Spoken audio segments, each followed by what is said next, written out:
Teny malagasy sompim-pahendrena.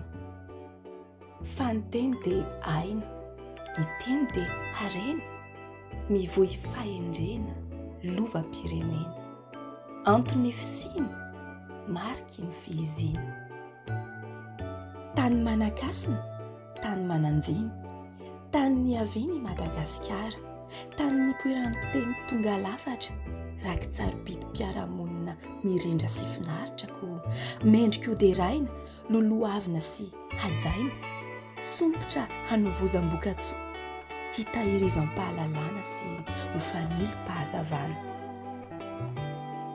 Tomboky lahy sy tomboky vavy, mananjara raha samy eo alohan'ny tany sika manana harena natolo-janahary. Harenan'ny teny, asin'ny tany. Harena kanto no sady koa mampiray mendrika ny horeherentsika manana azy. Adidy goavana sy mafonja ho antsika malagasy, n'aiza n'aiza misy antsika ny fanomezan-danja ny tenintsika, noho izy antoky ny fiandranam-pirenena. Sofa eo ny Akademia Malagasy, ireo mpikambana ao aminy, ireo sakaizany na ny tanindrazana na aty an-dafin'ny ndrika, miezaka sy mikajy hatrany ny vakoka sy ny kolontsaina, ary indrindra ny asan'ny teny malagasy. Raha tsy ahivina tokoa mantsy, tany am-piandohana iray andro monja ny andohan'ny fankalazana ny teny malagasy. Nihitatra ho andro maromaro izany taty aoriana ka izao tonga amin'izao fanokanana volana iray manontolo ho an'ny fanomezan-danja azy izao. Dia ny Akademia Malagasy moa dia niforona tamin'ny roa sy sivinjato sy arivo zany, ary vao tamin'ny roa taona zany nankalazany roapolo amby zato taona ny Akademia Malagasy, ka ny teny filamandra tamin'izany dia natao hoe Akademia Malagasy sehatra avolenta hifampizarana amin'ny rehetra ny fahalalana ny Madagasikara sy ny Malagasy. Raha rotoka ihany fa misy sokajy efatra ato amin'ny Akademia Malagasy. Sokajy voalohany dia sokajy aikanto izay ilaza, sokajy faharoa sokajy ay fiaina sy ay fitondra, ary ny sokajy fahatelo sokajy ay raha fototra, sokajy faefatra zany a sokajy ay raha mpianona. Ka isaky ny volana jona zany a no mankalaza ny atao hoe ray volan'ny teny malagasy zany iny ato. Ary tamin'ity volana jona tamin'ity taona ity a dia zao ny teny filamandra naloha hevitra hoe ny teny malagasy sombim-pahendrena. Ka raha mikasika ny tamin'ity taona ity zany a no asatsika tsindrim-peo kely a, dia zao ny tsy hahamomba ny tantara.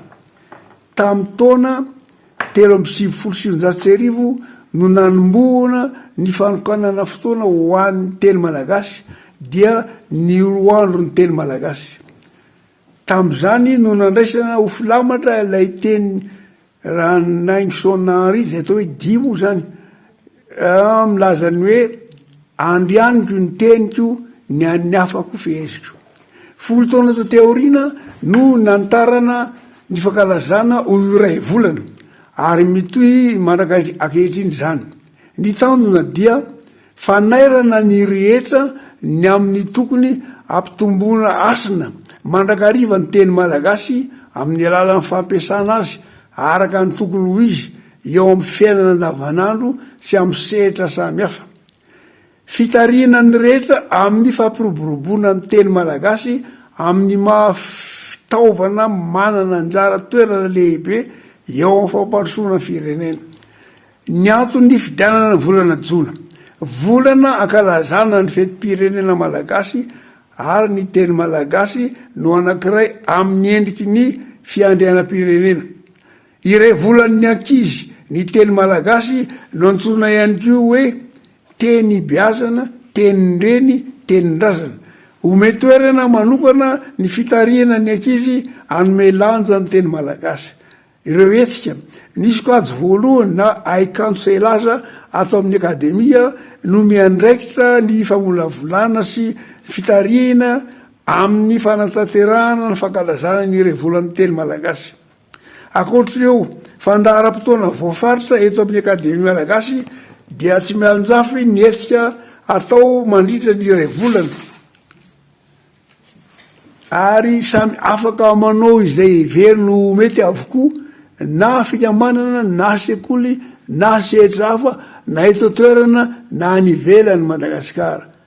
Teny fisaorana eram-po eran-tsaina no atolotra anireo rehetra niara ny fanrivona tamin'ny fankalazana ny revolan'ny teny malagasy tamin'ity taona ity. Singanina manokana amin'izany ireo mpiray tanindrazana any ivelan'ny nosy amin'ny fandraisana anjara mahavitsika tokoa amin'ny fanantanana ireo malagasy mieliparana amin'ny vazatany efatra eran'izao tontolo izao. Tolora mpisaorana mitafotafo koa ny sakaizan'ny akademia any ampielezana amin'ny fikelezana aina amin'ny fanomanana isa-taona ny fankalazana ny revolan'ny teny malagasy any ivelan'ny nosy. Ary farany akasahana feno ny ministeran'ny raharaham-bahiny sy ireo masivôry Madagasikara any ivelany noho ny fiarah-mientana ho fampitombo-kasina atrany ny teny malagasy. De misaotra tompo. Iza moa ny sakaizan'ny akademia aty ampelezana? Tsy mialon-jafy izy. Sakaiza-piaradia amin'ny akademia malagasy. Ivondronan'ireo tia, mandala, misehatra, miaina, manaja, manome voninahitra ny teny malagasy amin'ny alalan'ny kanto sy amin'ny endriny rehetra. Miara-mientana sy mifanome tanana ho amin'ny fanandratana sy fanomezan-danja ny tenintsika. Misy nosy lehibe faly ao amin'ny labolan-tany Antsimo ao.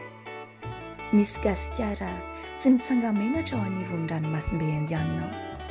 Satria dia misandrahaka hatraty ampita lavitra ity ny ravon'ilay hazo, somary etiety velarana ny raviny, izay manana ny mampiavaka azy tokoa ka mendrika ny ho ajaina, mendrika ho kolona ho soa. Dia miasina izany. Miasina izay toy ny teny malagasy ihany, samy tsy azo tsiratsiraina, samy ajaina fatratra. Anio ary, sabotsy 27 ny volana Jona taona 2024, andro natokany akademia malagasy sy ireo sakaizany, ireo fikambanana maro mpisehatra eo amin'ny sehatry ny kanto sy ny kolontsaina ary ny fanandratana ny teny, hamaranana amin'ny fomba ofisialy ny fankalazana ny iray volan'ny teny malagasy izay tonto saina isaky ny volana Jona.